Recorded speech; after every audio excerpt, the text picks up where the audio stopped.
sustansya sa tilapia. Oo. Ano ba makukuha, teka? Ano ba makukuha natin sustansya sa tilapia, pare? Pampalakas yun. Palakas? Pampalakas. Ha? Pampalakas. Anong pinalalakas ng tilapia, pare? Yung lalo sisip-sip mo, yung may dila sa tilapia. Oo. Yan, masarap. Ay, mga gilid-gilid. Pare, parang hindi ka siniseryoso ng mga matchmate natin. Oh, ang misis mo tawa ng tawa. Oh.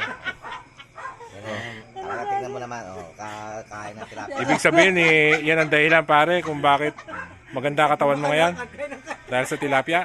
Masarap yan, yung sa gabi mo kakainin. Sa gabi. Pag malamig na. Yung lalo pag umuulan. Oh. Sarap ng tilapia. Kailangan na ulan pa, pare. Kaya pagka mainit, tapos pawisan ka dun. Pagkakain. Pero kapag naulan, sa gabi na kinaulan-ulan. aba. Nakakatakas ang balahibo.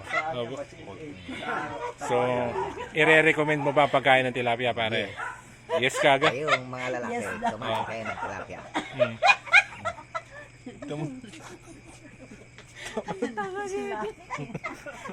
Yes, gumawa.